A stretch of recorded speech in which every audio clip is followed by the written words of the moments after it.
जय शिवराय मित्रांनो. बांधकाम कामगारासाठी राबवल्या जाणाऱ्या योजना आणि याच्यासाठी ऑनलाईन पद्धतीने अर्ज कसा करायचा याच्याबद्दलची सविस्तर अशी माहिती आजच्या व्हिडिओच्या माध्यमातून घेण्याचा प्रयत्न करणार आहोत. मित्रांनो, बांधकाम कामगाराचं रजिस्ट्रेशन, त्याचं नूतनीकरण किंवा त्याच्या संदर्भातील महत्वाची अशी माहिती ही ऑनलाईन पद्धतीने कशा प्रकारे पार पाडली जाते याच्याबद्दल आपण वेळोवेळी माहिती घेतलेली आहे. बांधकाम कामगारासाठी राबवल्या जाणाऱ्या 22 महत्वाच्या अशा योजना, भांडी असतील किंवा किट असेल, या सर्वांबद्दल आपण वेळोवेळी अपडेट घेत आहोत. आणि अपडेट घेत असताना बांधकाम कामगारासाठी राबवल्या जाणाऱ्या योजनांमध्ये फक्त भांडी आणि किट किंवा दिलं जाणारं एखादं छोटं मोठं अनुदान या व्यतिरिक्त बांधकाम कामगारांना या योजनांबद्दल माहितीच नाही. किती प्रकारच्या योजना राबवल्या जातात याच्याबद्दल बांधकाम कामगारासमोर बोललं तर त्यांना याच्याबद्दलची हलकीशी जाणीव सुद्धा नसते. आणि याच्याचमुळे नेमक्या बांधकाम कामगारासाठी कोणत्या योजना राबवल्या जातात आणि स्वतः याचा ऑनलाईन पद्धतीने अर्ज कसा केला जातो हेच आज आपण समजून घेण्याचा प्रयत्न करणार आहोत. मित्रांनो, एकंदरीत आपण जर पाहिलं तर 15 फेब्रुवारी 2025 पासून बांधकाम कामगाराचं नवीन रजिस्ट्रेशन असेल, त्याचं नूतनीकरण असेल, नवीन दाव्याची नोंदणी असेल, हे सर्व ऑनलाईन पद्धतीने करण्यासाठीचे निर्देश देण्यात आलेले आहेत. फक्त याची कागदपत्र समाविष्ट करण्यासाठी, सबमिट करण्यासाठी तुम्हाला एक स्लॉट निवडून ती कागदपत्र जमा करायची आहेत. मित्रांनो, याच्यासाठी महाबीओसीडब्ल्यूचं संकेतस्थळ आहे, ज्याच्याबद्दल आपण यापूर्वी सुद्धा वेळोवेळी माहिती घेतली. मित्रांनो, या महाबीओसीडब्ल्यू अर्थात महाराष्ट्र इमारत व इतर बांधकाम कामगार कल्याणकारी महामंडळाच्या पोर्टलवरती आल्यानंतर आपण त्याच्या संदर्भातील GR, नवीन नोटिफिकेशन किंवा महत्वाचे असे अपडेट या ठिकाणी पाहू शकता. आणि याच पोर्टलवरती स्क्रॉल केल्यानंतर आपण खाली पाहू शकता बांधकाम कामगार नोंदणी, नवीन जे काही ऑनलाईन अर्ज असतील, नवीन वेगवेगळ्या योजनांसाठी ते अर्ज, नूतनीकरण असेल किंवा जे काही आपण अर्ज केलेला असतील तर त्याच्यासाठी कागदपत्र जमा करण्याची तारीख असेल किंवा आपल्या प्रोफाईलमध्ये काही अपडेशन असतील, प्रोफाईल लॉग इन करणं असेल, असे वेगवेगळे ऑप्शन या ठिकाणी देण्यात आलेले आहेत. आणि याच्यामध्ये आता आपण नवीन दाव्यासाठी नवीन अर्ज करणार आहोत.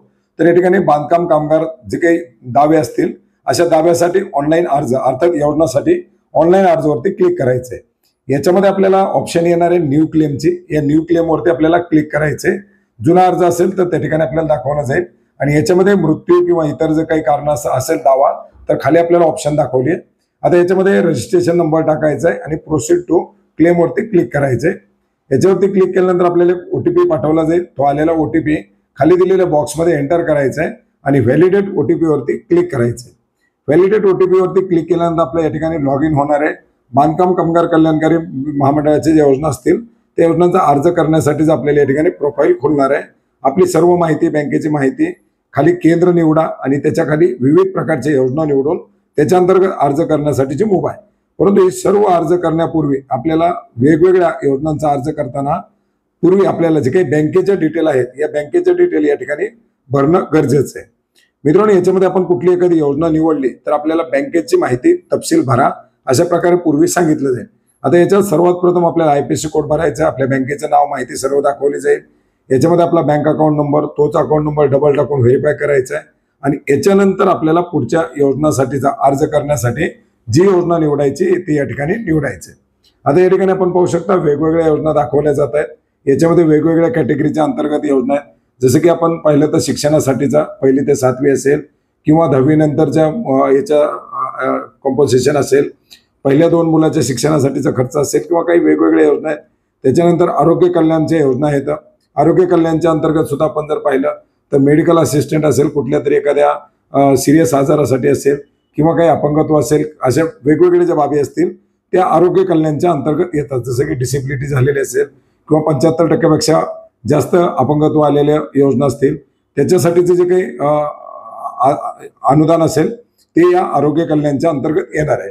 आणि मुलांच्या शिक्षणाच्या वगैरे संदर्भातील ते शिक्षण विषयक येणार आहे. आता आर्थिक कल्याणमध्ये आपण जर पाहिलं तर जे काही वेगवेगळे असतील, जसं की डेथ झाली एखाद्याची, त्याच्यासाठी आपल्याला जो क्लेम सिलेक्ट करताना डेथ विषय सिलेक्ट करावा लागणार आहे.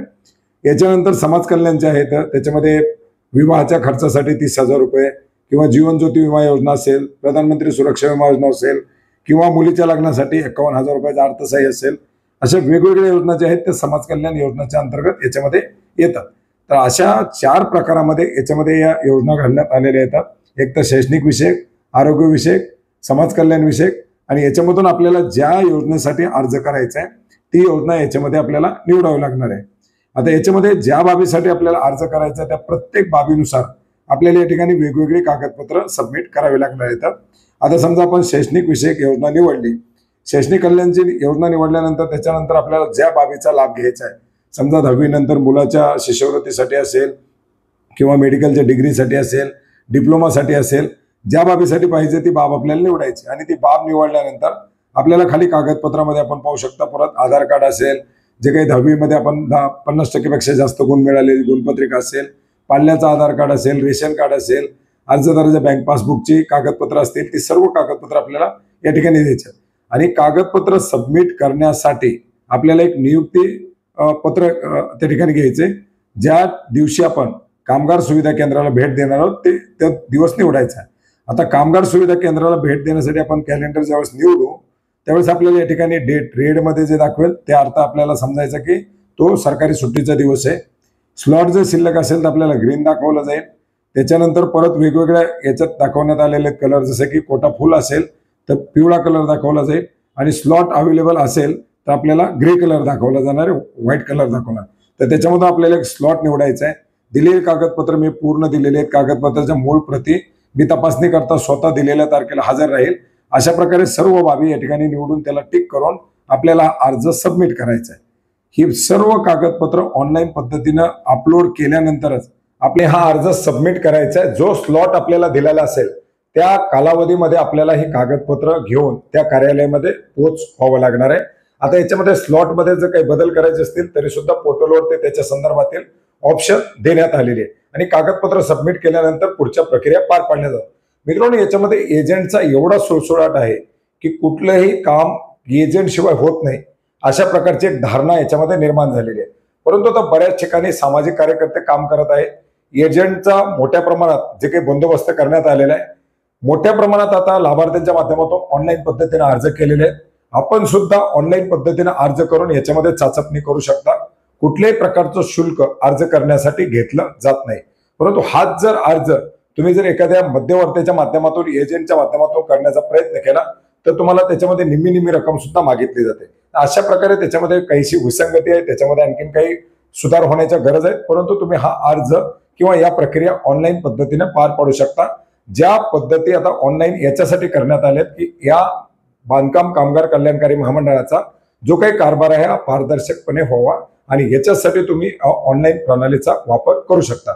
याच्या व्यतिरिक्त जर तुम्हाला काही याच्यावरती प्रश्न असतील, नूतनीकरणाच्या संदर्भातील, नोंदणीच्या संदर्भातील, 90 दिवसाच्या प्रमाणपत्राच्या संदर्भातील किंवा स्वतःचं प्रोफाईल तपासणं, त्याच्यामधले काही अपडेट वगैरे असतील तर नक्की कमेंट करा. त्याच्याबद्दल सुद्धा आपण माहिती घेण्याचा नक्की प्रयत्न करूयात. भेटूयात नवीन माहितीसह, नवीन अपडेटसह. धन्यवाद.